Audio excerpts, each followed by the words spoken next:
la Chine a mis en place une vaste campagne de lutte contre l'espionnage. Le 1er août 2023, le ministère de la Sécurité de l'État de la Chine a publié son premier ordre de mobilisation sociale par l'intermédiaire de Weishi, une plateforme de médias sociaux comptant plus d'1 milliard d'utilisateurs. Il a déclaré que toute la société doit se mobiliser pour lutter contre l'espionnage et a fait l'appel à tout citoyen à dénoncer les espions, annonçant que ceux qui le feraient seraient récompensés. À l'heure où toute la société est mobilisée, les gens ont découvert de manière inattendue que les vrais espions sont en réalité les hauts fonctionnaires chinois. Né en 1952, Jin Yinan est, selon les informations publiques, un expert sur les militaires au sein du Parti communiste chinois, PCC.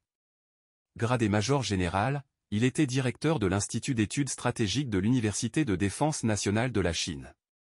Selon un reportage de Voice of America du 29 août, Jin Yinan a révélé lors d'une réunion à huis clos un certain nombre de cas d'espionnage à l'encontre de hauts fonctionnaires qui n'ont pas fait l'objet de poursuites publiques.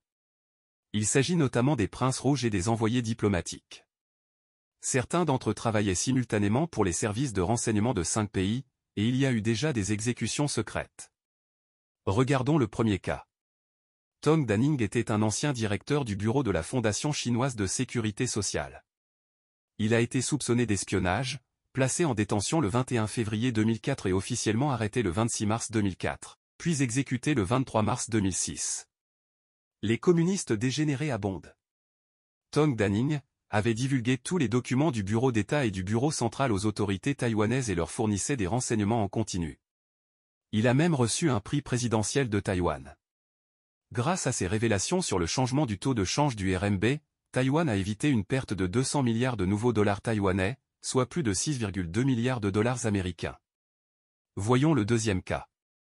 À la mi-juillet 2003, Ke Xiaohong, ancien secrétaire général du bureau de liaison du gouvernement central du PCC à Hong Kong, a été secrètement emmené à Pékin puis démis de ses fonctions en septembre.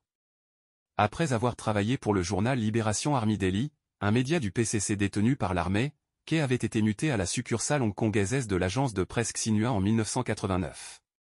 Au moment de l'incident, il avait déjà séjourné à Hong Kong pendant 14 ans, occupant des postes qui lui permettaient de recueillir des documents classifiés et de participer à des réunions confidentielles de haut niveau. Ke Xiaohong était le secrétaire général du bureau de liaison du gouvernement central dans la région administrative spéciale de Hong Kong. Il fournissait depuis longtemps des renseignements à la Grande-Bretagne. Lors des négociations sino-britanniques sur la question de Hong Kong, les dirigeants chinois savaient qu'il y avait une taupe, mais qui était-ce?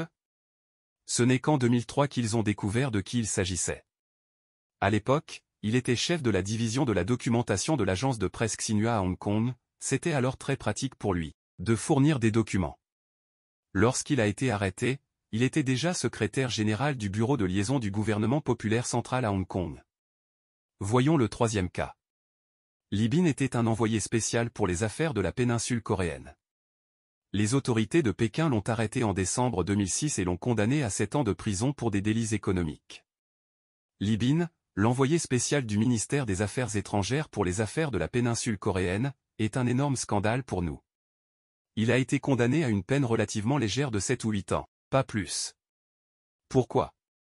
Pour nous sauver la face. Regardez dans le monde entier, dans la sphère diplomatique, quel ambassadeur d'un pays travaille comme agent spécial pour d'autres pays? Cela n'arrive jamais. Jin Yinan a déclaré que de nombreux hauts fonctionnaires ayant fait l'objet d'un examen minutieux ont été pris en flagrant délit de corruption, mais qu'en fait, la véritable raison était la vente de renseignements. Le quatrième cas. Kang Rixin, membre du comité central du PCC, membre de la commission centrale pour l'inspection disciplinaire, secrétaire du parti et directeur général de la compagnie nucléaire nationale chinoise, a été arrêté en 2010. Kang Rixin était secrétaire du parti et directeur général de la compagnie nucléaire nationale chinoise.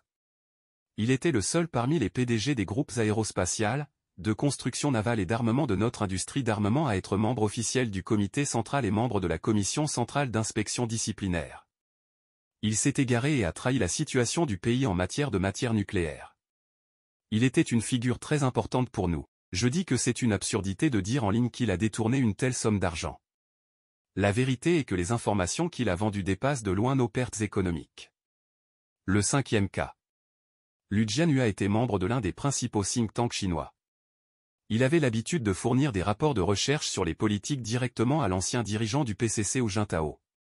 Le PCC accuse lui d'avoir soumis des articles à des pays étrangers depuis 2003, dont 18 portaient sur les secrets militaires les plus importants de Chine.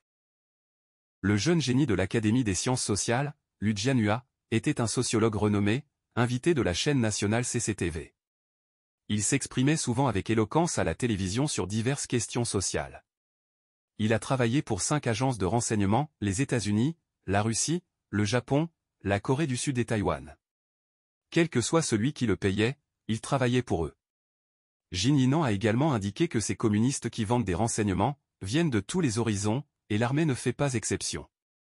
Voyons le 6e cas. Xu Jinping est un ancien haut responsable du ministère de la Défense de la République populaire de Chine, chef du département chargé de l'Océanie et l'Amérique du Nord. En décembre 2000, Xu a fait défection au profit des États-Unis lors d'une visite de délégation. Les renseignements qu'il a apportés aux Américains ne concernaient pas le nombre de missiles que nous possédons, ni la précision de nos missiles ou les renseignements techniques. Quels renseignements a-t-il apporté aux Américains? Il portait sur le caractère de nos dirigeants, leurs habitudes, leur style de prise de décision et la manière dont ils prennent leurs décisions. Ces informations sont cruciales. Il était très proche des dirigeants de la commission militaire. Pourquoi devons-nous lutter contre les espions dans notre société aujourd'hui? À quoi servent les gens lambda? Ils ne sont même pas dignes d'une guerre commerciale, encore moins d'espionnage. Si la CIA américaine veut implanter des espions en Chine, quoi de plus efficace? Transformer un fonctionnaire du PCC ou utiliser 10 citoyens lambda. Les gens ordinaires ne connaissent même pas les secrets du cercle extérieur. Ils mènent une vie difficile, sans aucune protection de la vie privée, dans un contexte de big data et de surveillance omniprésente. Quels secrets peuvent-ils divulguer?